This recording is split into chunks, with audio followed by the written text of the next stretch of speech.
people can smell a phony a mile away. Be as quirky, as weird, as overweight, as whatever, as different. But if you don't have the confidence to match the difference, then you're just a weirdo. But if you're confident and different, then you're a superstar. And we're in a loneliness epidemic. A lot of people do not have friends. A lot of people do not have people they can call on, or a lot of memories. A lot of us are siloed in our phones, watching pornography, watching the internet, just watching life, not living it. That's just the truth. We're taking it easy with Alfreezzyy. Yo, what up? It is your boy Alfreezzyy, and today we back with another episode of Taking It Easy with Alfreezzyy. Today we got someone special. We've been waiting for this episode for a minute. My boy Chris Summer, how you doing today? This is such an honor. Do people know how close we are? Like, we're hanging out all the time, and this is the first time I've actually been invited to be on the podcast. We're not close. I just if you see me somewhere, I'm most likely with Chris, most definitely. Right. But the most recent event, since we're talking about going places, the most recent event, I drove an hour to Gilbert for this man's Taylor Swift party. The Taylor Swift party in Gilbert, the Swiftie Showgirl dance party, took place at the Porch. You being an attendee, well, first of all, what was your intention? Like, when you were in the car driving, what did you think it was going to be like? I had no clue, I'm not gonna lie, because first of all, I'd never been to Gilbert. Okay. I don't listen to Taylor Swift. Okay. This man is the only person I know who is a Taylor Swift fan, literally anybody I know. So I had no clue what to expect. Literally, the only reason I was going was just to support my boy for real. But why Taylor Swift? Like, what makes you like Taylor Swift? It's interesting because when I was in between jobs, like in 2022, I was doing pop culture takes. Like, if you follow me on TikTok, I do pop culture. And it was when Taylor Swift's Midnight album came out. And I was just doing takes. And so I was like, oh, like, I really didn't know Taylor Swift like that. You know, being a black man going to a HBCU, shout out to Morehouse, I didn't know a lot about Taylor. But I went to do a topic about Taylor, and my video went viral, like over 700,000 views. Okay. And I was like, I should probably keep this going. So then I went down this rabbit hole of actually listening to the music, and I genuinely do like it. Like, I enjoy it, you know? Yeah. I like the music. So, and it's interesting because every time I seem to talk about Taylor or do something Taylor Swift related, it always is very successful, which I appreciate. I think it's because I'm so different, but you know, I don't care what people think about me. Like, I like what I like, and I do what I do, and I really like the music. So before you fell in love with Taylor Swift, like her music, what were you listening to before then? All type of things. I grew up, as you know, very religious, like a lot of gospel. And then, like, I really feel like I started digging into music more when I went to Morehouse because I was surrounded by so many different men, like different black men that were excellent, that were listening to all different types of rappers. And going to a school like Morehouse, which is very like, everyone from all over the country goes there, you're introduced to like West Coast rap. And then during that time, I went to college during 2016, 2017. So Migos, Future, right when they like were getting started. Yeah. So I definitely feel like I'm very much an eclectic. And then, as you know, working here at the radio stations, I have to be aware of a lot of different types of music, a lot of different types of artists. So there's some days I'm listening to the Eagles, Stevie Nicks. I went to her concert last night. There's some days I'm listening to Beyonce and Taylor. There's some days I'm listening to Chris Brown. Like, it just depends on the day. But as someone who is the social media director of 3 radio stations, I think I have a very vast interest in music. Since we're on the topic of social media, and like you said, Taylor Swift is probably one of the first videos that went viral for you. So before that, were your thoughts ever on social media? Because I know you went to school for a film, right? Yeah, so my degree is in television and film studies, and I used to dabble in social media when I was like a junior. Like, I got my DSLR camera. I used to do like vlogs. Like, I had a video like 5 books every millennial should read. I was doing those type of informative videos, and I've always loved it. Like, I just think that there's such a power in storytelling, and of course, like, I'm an author. Like, I've written books, but it's really hard to get people to appreciate and read a book. It's not hard to get someone to laugh or watch a full TikTok or YouTube video. So for me, as someone who is really interested in telling stories and teaching and being funny and impacting people, social media is a quick way to do that, and we can reach a lot of people fast. So I've always had an interest in social media, but now it's like my full-time job. It's my passion. It's what I'm always talking about, thinking about, and I encourage everyone to get on there and sell things and talk and build your brand. One thing you did mention in like between everything you just said, you wrote books, you do social media, you inform a lot of people. Have you ever like given a thought of like becoming a teacher? Yeah, kinda. Well, you know, my second book is called Dealing with This Thing Called College, which is a book about my Morehouse experience from beginning to end. And I wrote that with the intention of high school kids, people of color, people who come from disenfranchised communities to learn about college and going to a school. So for me, I've been in classrooms where I'm doing lectures on that book. So that's how I kind of scratched that itch.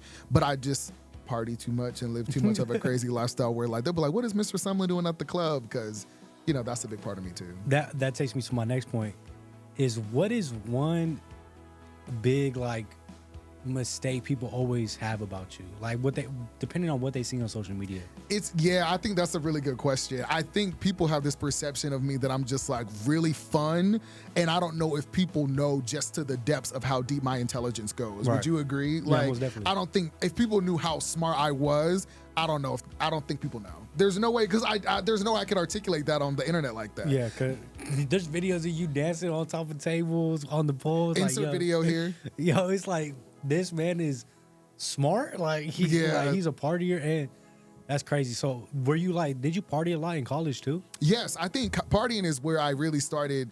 College is where I started partying. And for me, like, again, I grew up in the most oppressive, like, church-centered life ever. Like, never having conversations about drugs or alcohol or sex, or never having those conversations. And so for me, like, when I was in college and was, like, free, that's why I feel like I'm partying now, because I'm making up for lost time. You know, I'm making up for all those times where, like, when you were 13 or 14, I'm sure you went to the movies. I'm sure you had girlfriends. I'm sure you lived life. I didn't even go to the movies ever till I was like 12 or 13 ever. You know, like never going to a birthday party, never going to a sleepover. And the crevice of my socializing was church. So now it's like, now that I'm free, it's like I'm just now starting to dabble with like all the fun and things that I have like in my 20s and 30s. And I enjoy it. It's fun for me. I think it's a way to release. I love dancing. I love music, and I love to drink. It's fun. I just think, you know, life should be fun. It's hard out here. So you have to find the joy where you can, and dancing, partying, meeting people, having a good time is the way I find joy. Most definitely. And you have been on a long journey. You lived a lot of different places, Boston, LA. You've lived in a lot of different places. But I feel like one thing, I feel like you really fell in love with Arizona. Yes. Yeah. And what it is about Arizona that really made you fall in love? Yeah, I like Arizona. I'm very proud to live here. I've lived here for about 2 years. And like you said, I have lived in a lot of states, you know, Georgia, Boston, Ohio. I used to live in Seattle for a little minute. But for me, Arizona, I love the fact that a lot of people are doing things like LA, because I lived in LA, but it's also not as oversaturated as Los Angeles. Like LA, everybody is a creator. We've been to LA together, and we're in Beverly Hills, and everyone's doing vlogs. Everyone's doing their selfies. Where in Arizona, like, there's people that desire to want to do fun things, but there's not that much infrastructure and ecosystem to do that. With me, I get a fun opportunity to do a lot of consulting, a lot of helping, a lot of meeting people, because there's a lot of people that desire, but necessarily don't have the build to make it happen. So I do enjoy that. And I also love the weather. I love the fact that it's warm. I love summer, even though I'm born in January. I love the summertime. And being here at the radio station and just being who I am and having the relationships like with you, with Jay Steele, you know, we're treated like VIPs everywhere. Like, I don't know if people realize that. Like, I was not the cool kid in college or, you know, like that. So for me, being treated like VIP everywhere I go, like people asking me for my photo, people letting me skip lines, and knowing all the major DJs in the city, I love that privilege. So I feel like Arizona's been really good to me, and I've met so many great people, and I'm really grateful to live here. I'm guessing you got bullied when you were younger?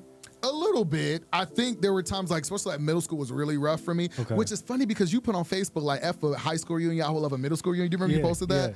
And I'm like, oh, it was the opposite. Middle school was really rough for me. I was chubby. And the thing is, you can be whoever you want to be, but if you don't have the confidence to own who you are, it doesn't matter. So you can be as quirky, as weird, as overweight, as whatever, as different, but if you don't have the confidence to match the difference, then you're just a weirdo. But if you're confident and different, then you're a superstar. And a lot of people don't know that difference between the two. So as a young person, I was always different, but I didn't have the confidence, so I was a weirdo. Then when I got into high school, started feeling myself more, worked out Express, thought I was cool. Then like in Morehouse, when I started gaining more accolades, and then in graduate school, just being noticed for just doing really cool stuff like writing a book and things of that nature, I had the confidence to match my uniqueness, which made me a superstar. And so, but I still try my best to like make people laugh and be funny. But as you know, I really love people and try my best to make people feel loved, accepted, appreciated, celebrated, because I know what it's like to be on the other end when people aren't treating you like that. So although I'm kind of cool now, that person that was bullied in 6th and 7th grade is still in me, and I try to be sensitive to others because of those experiences. And dang, low-key, that was pretty deep. I'm like, yo, I'm like, damn. But yeah, I've gotten to fights. I remember when I was in middle school, I got into a fight. I mean, somebody like busted my lip in front of the cafeteria. Damn. It's funny. I never told you this. So I was in the cafeteria and somebody was like arguing with me talking trash. And I started talking trash back. He dumped a whole bucket of water on me in the cafeteria. Oh, yeah, we fighting. Yeah, We and are then fighting. dumped the water on me and then proceeded to hit me with a two-piece, like bop, bop, in my face in the cafeteria in front of everybody. Mind you, I didn't know how to fight. So I stood Yeah. up and just started whimpering like it was bad. But yeah, so I've had my embarrassing moments, but I've also had my really cool moments where I feel dope, and I think that's what makes us human.